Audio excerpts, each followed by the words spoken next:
Okay, so today we have TILDA as a guest, and yay! Hello. And TILDA is a colleague of Sakura. Yes. And I thought it'd be a nice opportunity to share about our different views we have about Japan and Japanese people and also culture from Tilda's side and also from my side and Sakura's side, because we're all of three of us are very international and global. So here we go. So I'm Tilda, French. First, yeah, we will talk about so Tilda, can you tell us about what you find like interesting about Japan, or what's appealing to you? maybe about the culture first. Yeah, or anything that comes to your mind. So I've always been attracted to Japanese culture since I was a child. I cannot really explain why. Why?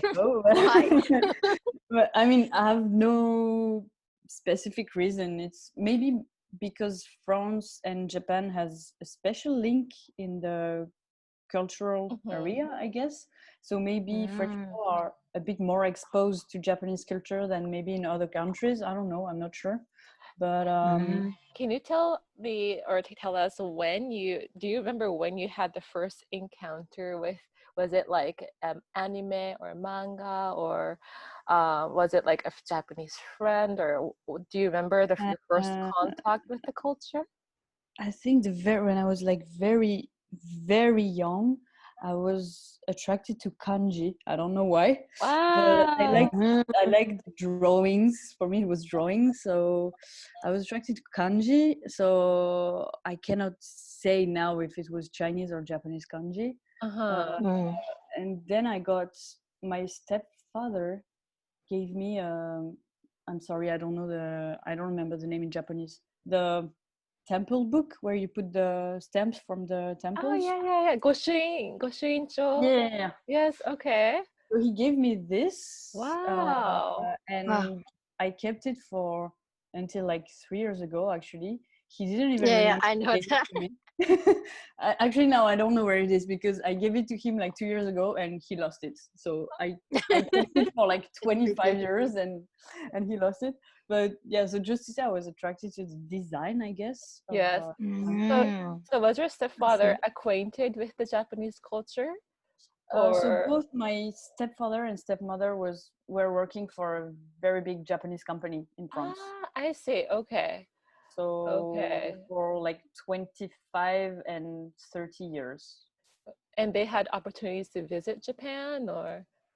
I think my mother only once. She went to Tokyo and Kyoto for work, so for a training. And my stepfather went maybe 4 times, I think, but it was the last time he came to Japan was in the 90s, early 90s, I think. So it was very different from now. I think not many tourists. Yes. It was mostly Japanese, right? As many tourists as now. So it was quite different. So then after the kanji, of course, I was, of course not, but like in France, Japanese anime were very popular in the beginning of the 90s, when I was like 4 or 5 years old. So I liked many Japanese anime from the 90s. Yes. But I don't really, I'm not very like an expert in anime or manga. So it's not what was very attractive to me. And I don't know, all the Japanese design, like for many stuff, there are some objects that I see and I like the design, and it happens that it's a Japanese designer. I like Japanese architecture too. But yeah, I don't know why. I mean, it's maybe just a coincidence. I like the aesthetics, I guess. And when did you actually come to Japan for the first time to visit or to work? To visit the first time was for Sakura season in 2016. So 4 years ago. So I spent 1 month with a friend. I was traveling, and then I liked it so much that I came back on my own 6 months after. So end of 2016 for 2 months on my own. And then 1 year after, I moved to Japan I arrived with a working holiday visa. So the first time you came to Japan with your friend, what was it that was so appealing? Like, of course, the sakura, the cherry blossoms are beautiful, but what made you come back like 6 months later again? The first time, actually, I didn't plan on going to Japan. One of my friends was coming for a working holiday visa. So she asked me, do you want to travel during my first month? Do you want to travel 1 month with me? And I thought, I'm going to visit Japan once in my life because I knew I was coming someday. So I thought, okay, it's the good opportunity. And I was actually starting learning Japanese by coincidence also. On your 1 own? month before. Because I was bored at work and I wanted to try something new, to learn something new. So I chose Japanese language. I don't know why. Maybe I chose piano or something easier. It was in the stars. And coincidence, like 1 month after, my friend told me, oh, I'm going for Sakura season. So like in 6 months, I'm going in 6 months to Japan. Do you want to travel with me for Sakura season? And I thought, yeah, great, 1 month. And we did all the like most famous places to visit. But then after 1 month, I thought it was too short. And I wanted to see more and more of Japan and less touristic places and more like authentic. So when I came back, I went to Kyushu, I went to Shikoku, and places where people don't really speak English. Yes. So there were not many tourists, and it was way better than I love my first travel because I was with my friend, but it was like too many people. It was Sakura season, so yeah. Wow. Different experiences. So you went to all areas in Japan? No, sorry. You went to all areas, all cities in Japan now? Have you been to all the cities, like across Japan, or? So except like around Tohoku, like north of Tokyo, except Hokkaido, I haven't been to, but elsewhere I've been pretty much, not everywhere. Like I haven't been around Totori either, but I've been in, many parts of Japan, almost every big part of Japan. I've been to Okinawa twice too. Wow. And do you go on your own or with friends? So my first travel, I was with my friend. The second, I was on my own for 2 months. But I think when you're alone, it's very different. You meet a lot of people, so you're never really alone. And since I moved here, I usually travel with a few friends for a few days. But because of work, it's not very easy to have time to travel. So it's like shorter travels, like 3 to 4 days usually. Wow, that's very interesting. Well, it's really great to hear that you love Japan so much. I love the food. You love the food? And the people. Oh, wow. So you're okay with like some people don't have difficult time enjoying Japanese food, like for example, like sushi, like raw fish might be something that they don't like, or I don't know, some like natto, it was a bit very unique. Do you have problems with that, or? Except natto, I like everything, but actually I can eat natto now if I mix it with things like negitoro. Yes. Wow, you're more Japanese than the majority. Wow.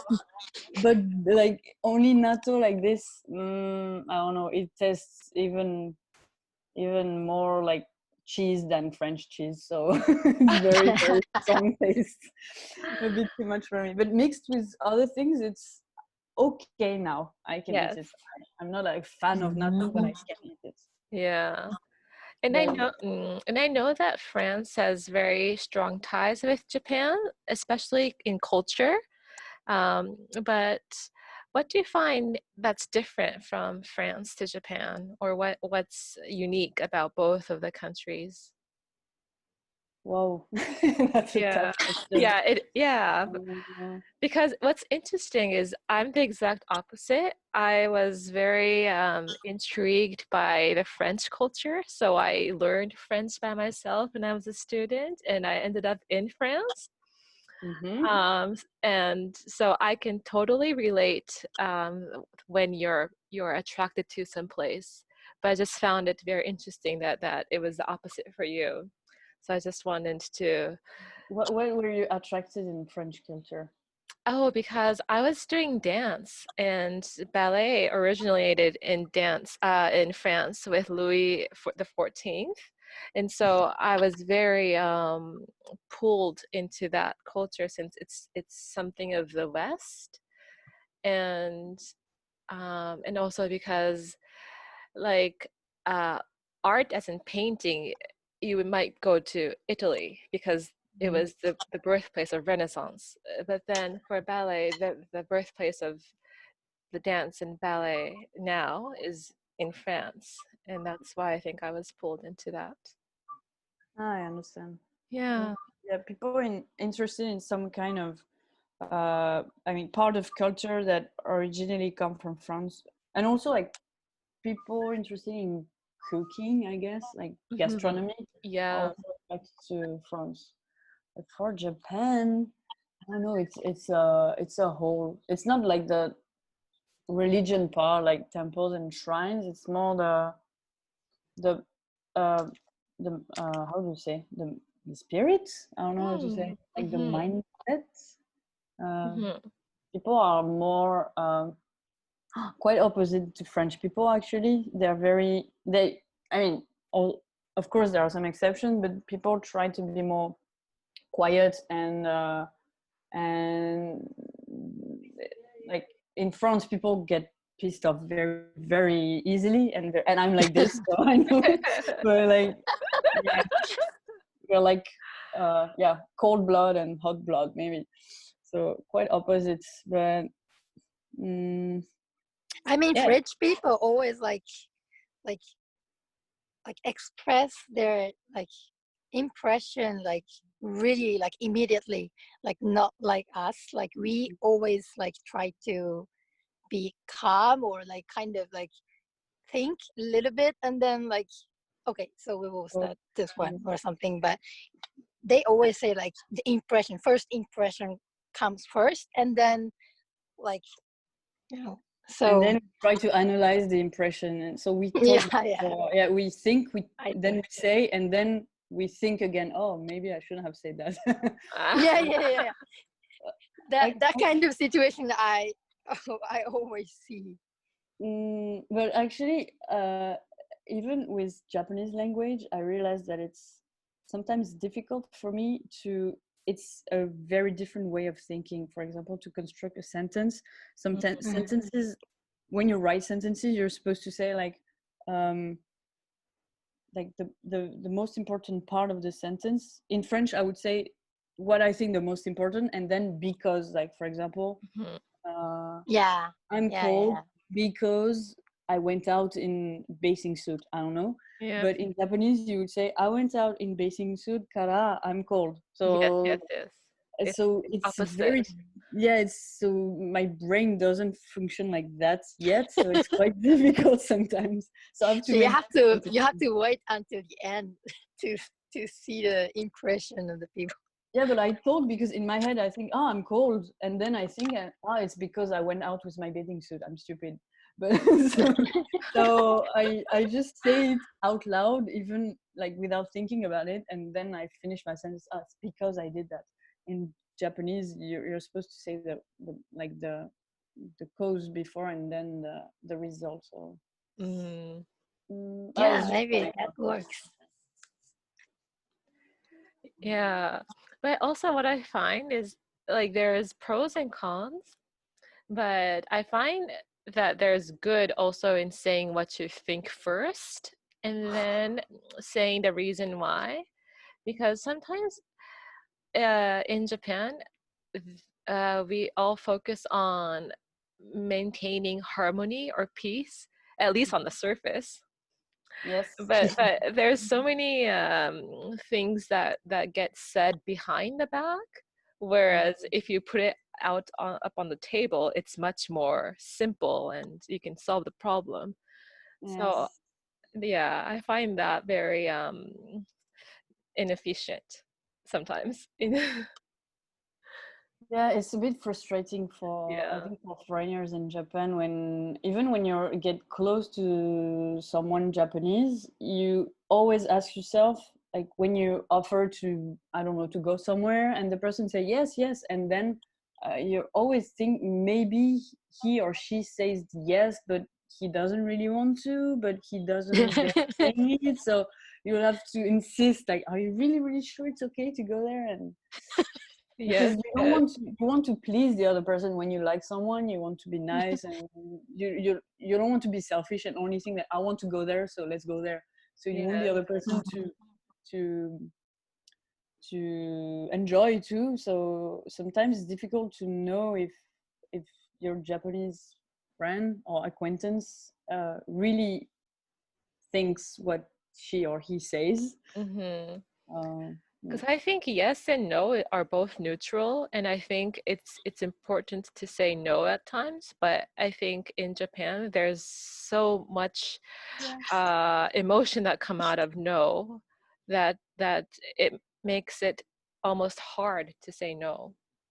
But I don't think that's very healthy in a way.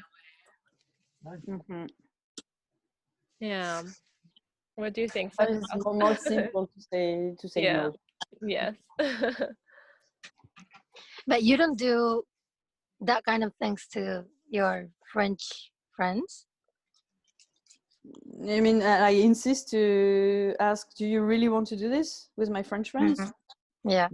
No, because No? French Really? would say no, because if I say let's go there, are you okay? And the person doesn't want to, she or he will say no, I don't want to. I prefer going somewhere else. So I don't really ask myself this question.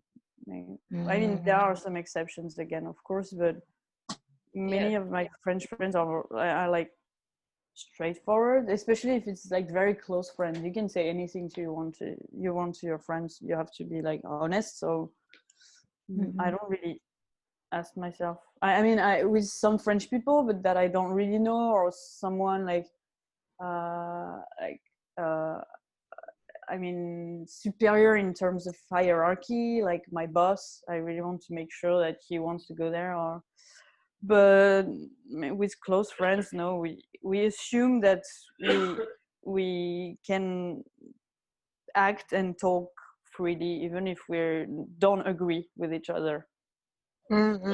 Yeah, so I've been like that mindset, and even though I'm Japanese, I grew up in Japan. So like for me, being Japanese was very difficult because for me, I think being honest and authentic is very important. But that clashes with the Japanese culture sometimes. So I come out too bold for some people, whereas for me, it's normal. So how do you handle this when you're in Japan? So I didn't handle it, you know. So you left. Yes, I left. Yes, and luckily, I ended up being freelance, so that made it very good in a way because I could control or I could manage my own things. Yeah.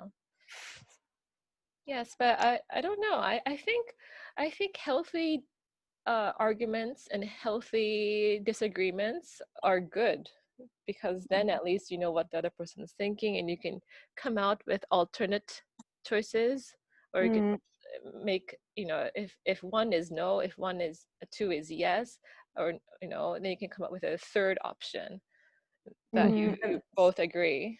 And sometimes you need some other people's point of view to realize some things that you wouldn't have realized otherwise. And but I think, I don't know about the rest of Europe, but I think in France debate is really a specialty. Like we really like debating. We could debate with friends or family for hours about the same subject. Sometimes it's a bit boring, but we like sharing opinions.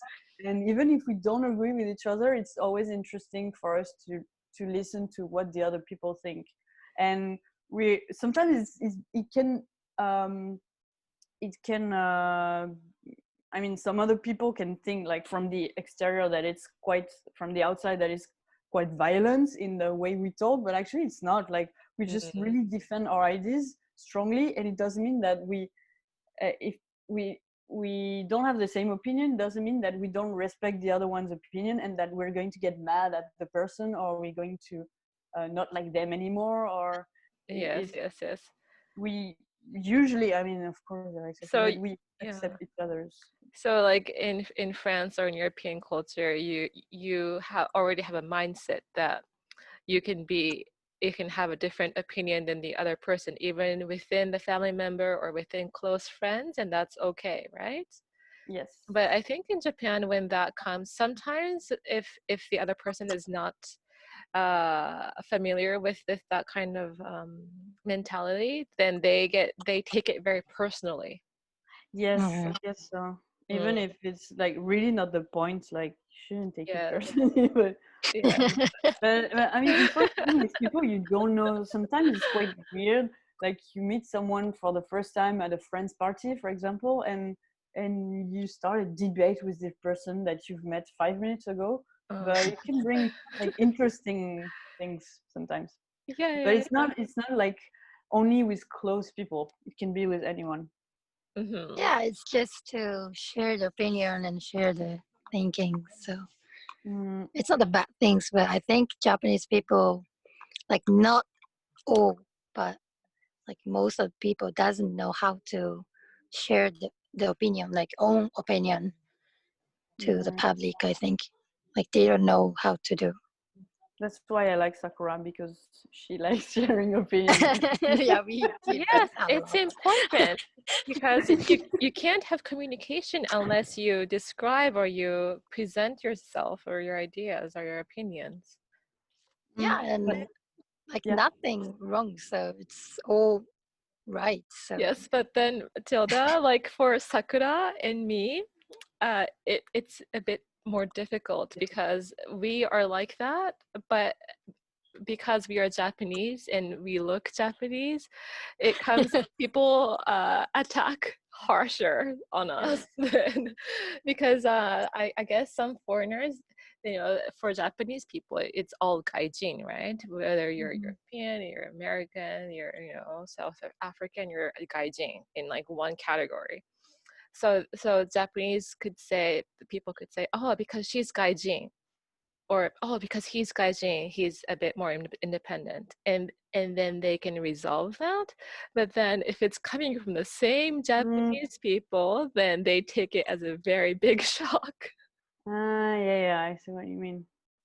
So do you try and act more, I was about to say smoothly, but do you change, I think Sakura does it a little bit, like change your way of behaving when you're with Japanese people? You act a bit differently.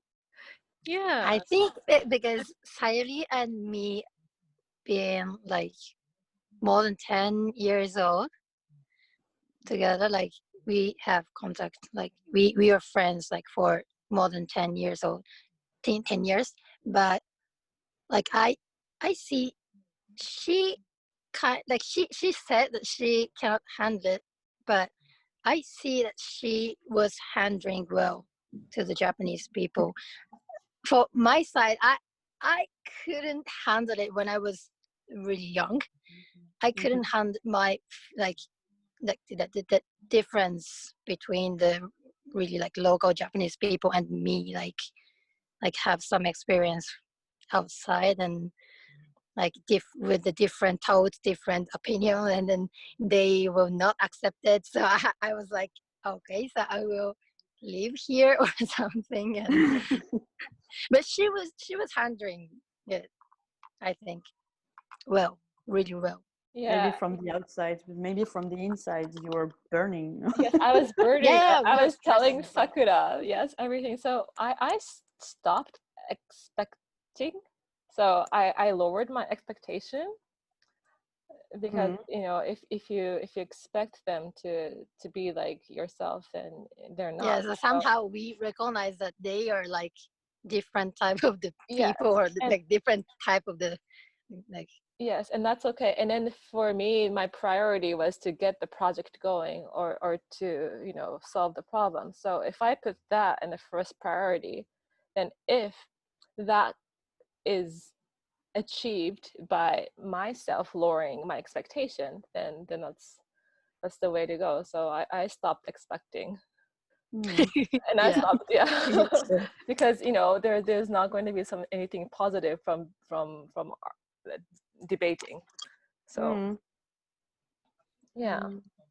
Also about, I think what is maybe the biggest difference between France and Japan. I thought of this because you mentioned solving problems. It's like in France, most of the time nothing works as it's supposed to work, but we're used to it, so it's quite frustrating and we're always complaining. In Japan, everything works most of the time, but in France there is always a space to negotiate. Like if you want to have something a little bit different, it's okay. I mean, if it doesn't make a big difference, you can have it. But if you want to get a little bit, I don't know, not off the limits, but you want a slightly change in a process in Japan, even if it's meaningless for the other person, but it's a lot for you because it can help you a lot, the person will not make the effort because it's not following the rule. So they don't want to do it, or they have to ask their boss, and the boss asks the boss's boss, and it takes a lot of time. So in the end, you want to solve something, but it takes so much time that you just give up. You're like, okay, just let's forget about it. I will keep it like this, even if it's not convenient. But it's not like things work in Japan because I think there is a process, and if you follow the rule, it will work. So on the opposite, if you don't follow the rules, people are a bit afraid to take responsibility to change the process and to make it like different because they don't want to take responsibility if there is a problem. Whereas in France, nobody cares, so you can just ask something different and they say, yeah, I think it's okay. But also it's a problem because most of the time people don't follow the rules in France, so you can have I don't know if I explain well. It's quite yeah, it makes sense. Yes. Okay. So it has pros and cons in both countries, actually. Yes. Yeah, and I think it's very important to understand because it's not right or wrong. It's just a different way of approaching, I think. Exactly. Yeah, and sometimes like leaving it out and not really touching on some subject might be better in terms of like you wait and see what happens. Might be a better solution depending on what the problem is.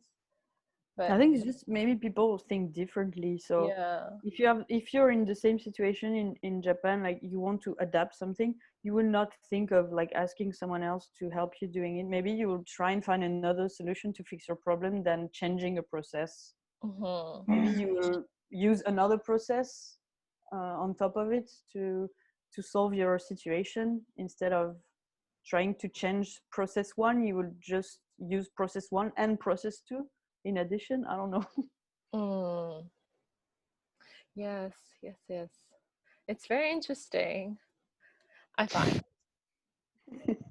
Because, you know, it's interesting to understand how you see it. Because, you know, I think we all understand or coming from similar, having seen different cultures, we know the characteristics of like the European mind and also the Japanese mindset. So it's really interesting to hear what you think. But for now, we're going to finish here, and then let's continue on another topic. So thank you, TILDA. Thank you. Thank you.